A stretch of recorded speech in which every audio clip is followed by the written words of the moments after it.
এই জন্য পাপী তুমি এত নিকৃষ্ট যে তোমার শয়তান পর্যন্ত তোমার সাথে থাকে না। তখন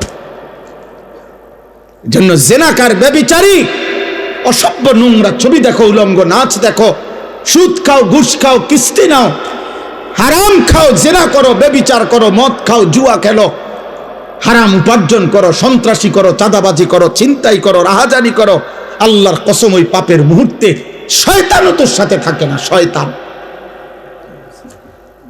শয়তান তোরে থুতু মারে। মানুষ তো থুতু মারবেই, ইবলিস পর্যন্ত তার সাথে থাকে। ফালাম্মা কাফারা ক্বালা ইন্নী বারীউম মিনকা। গুনাহ মানুষকে প্রতিবন্ধী বানায়।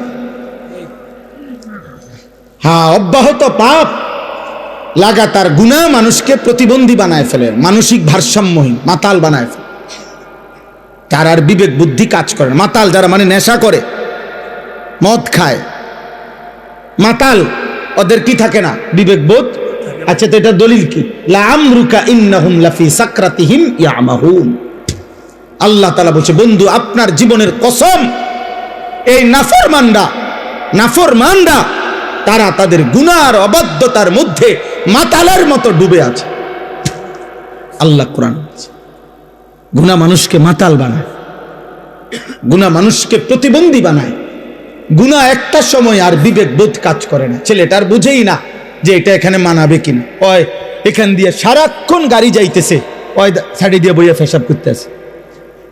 এই কথাই স্পষ্ট বর্ণনা। প্রত্যেক পাপী মূর্খ, আমি কিংবা তুমি, জওয়ান কিংবা বুড়া, যে গুনাহ করে সে মূর্খ।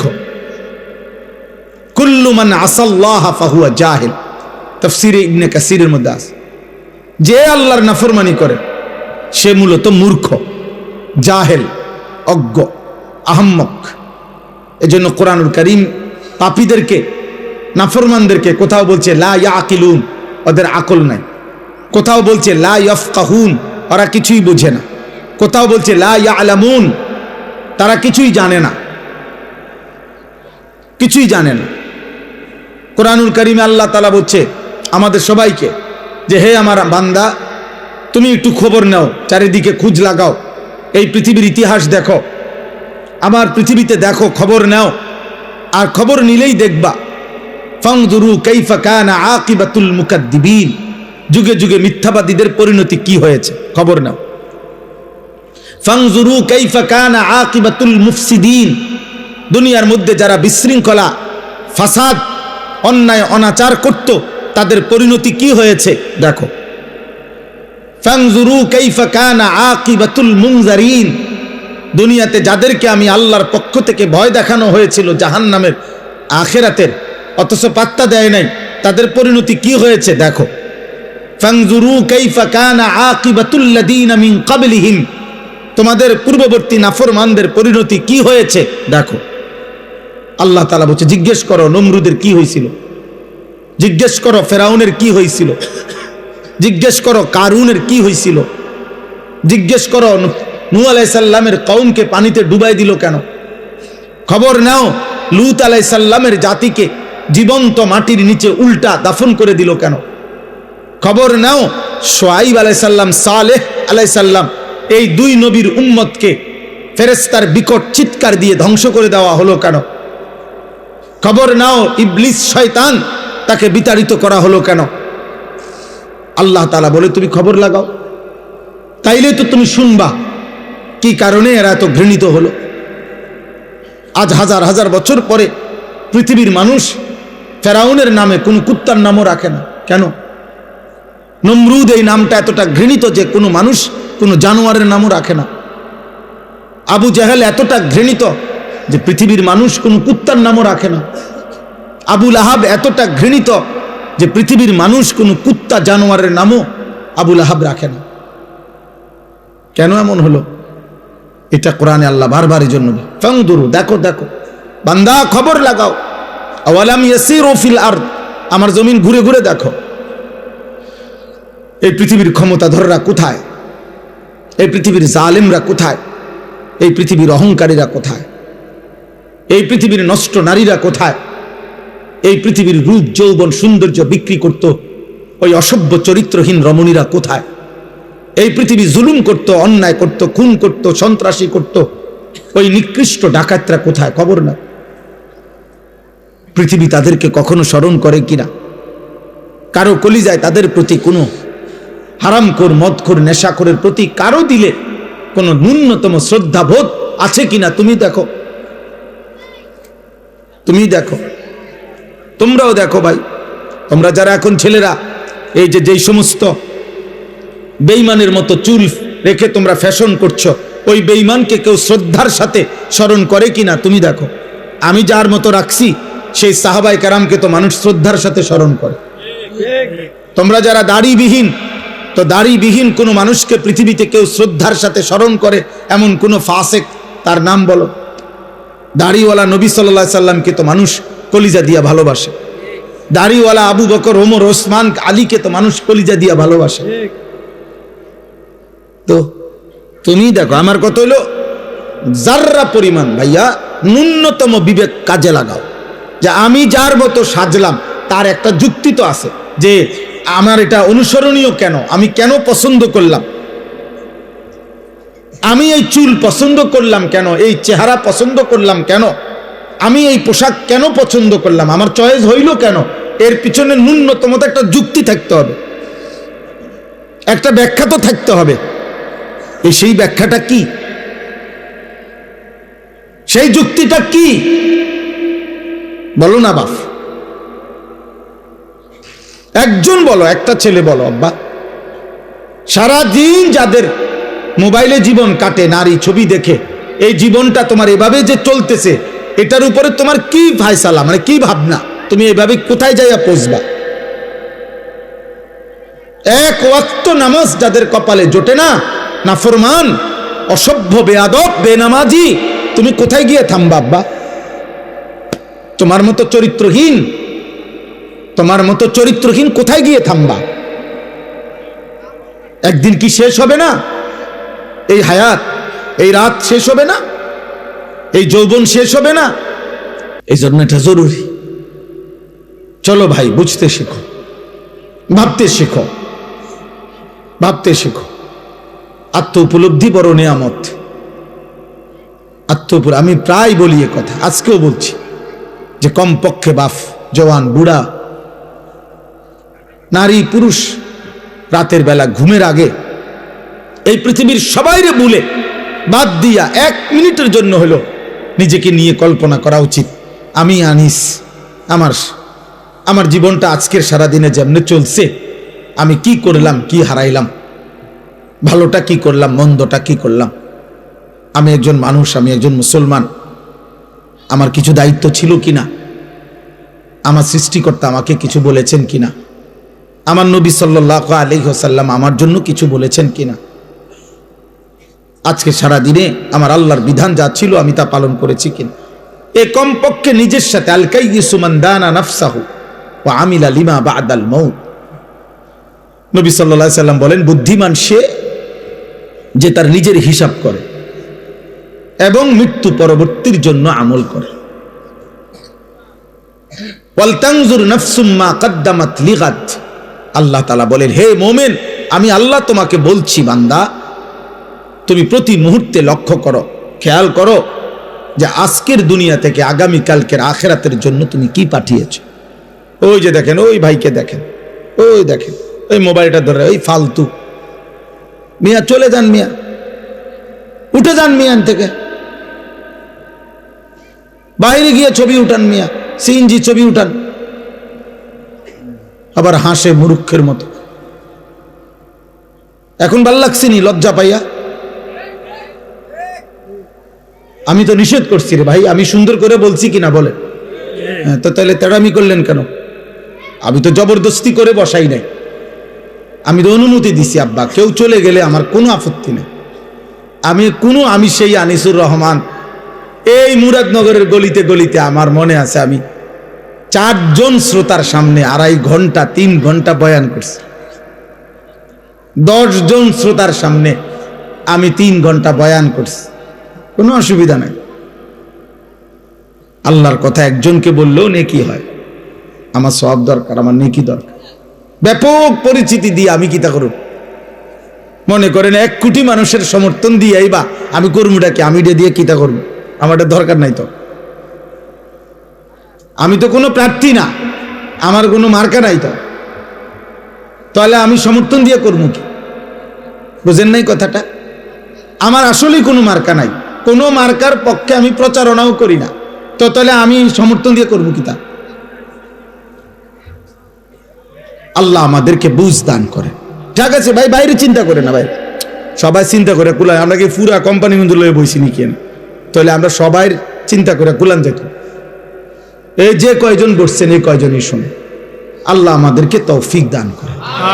আমার ভাই, আমার বাবা, আমার প্রথম কথা এটা, আমি অনুরোধ করছি, একটা মাহফিলে সব বদলায় যাব এমন না, এটা কোনো তাবিজ না, ফু না, কিন্তু আমি অনুরোধ করছি এতগুলো কিশোর যুবক, আলহামদুলিল্লাহ তোমরা যেমনি হোক আসছো, তোমরা যেমনি হোক ভাল লাগছে, মনে করো এই হুজুরের ওয়াজ ভাল লাগে, এই বক্তার ওয়াজ ভাল, যেটাই হোক কারণ, যাই হোক মনে করো কারণ, তুমি আসছো তো, অতএব তোমার কাছে আমার অনুরোধ, তুমি আল্লাহর ওয়াস্তে, আমার জন্য আমি তোমার কাছে কিছু চাচ্ছি না, আমি তোমার কাছে চাচ্ছি এক বিন্দু হইল তুমি তোমার বিবেকের সাথে বুঝাপড়া কইরো যা করছো তা ঠিক কিনা।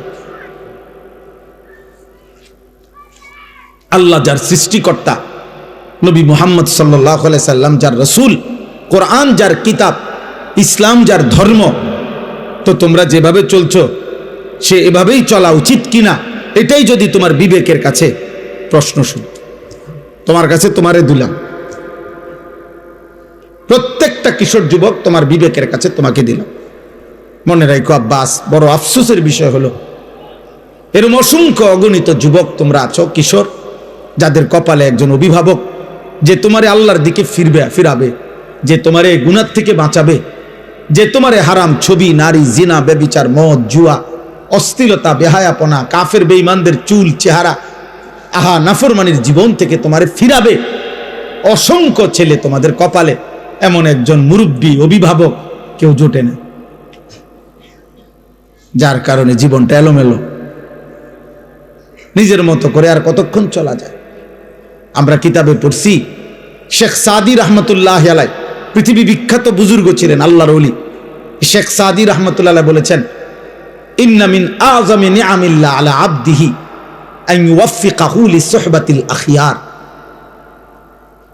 শেখ সাদি রহমতুল্লাহ বলেন, আল্লাহর কোন বান্দার উপরে আল্লাহর একটি শ্রেষ্ঠতম নিয়ামত এটা যে আল্লাহ তাকে একজন নেক বান্দা, আল্লাহর কোন প্রিয় বান্দার সান্নিধ্য দান করেছেন, এটা কোন বান্দার উপরে আল্লাহর একটি শ্রেষ্ঠ নিয়ামত।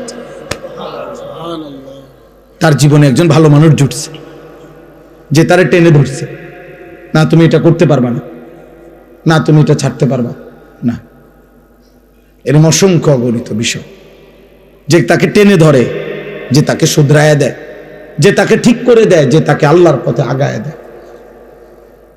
এরপরে লিখছে তিনি, ওয়া ইন্না উকুবাতাহু লিআবিদিহি আন ইয়াবতালিয়াহু বিসহবাতিল আশরার।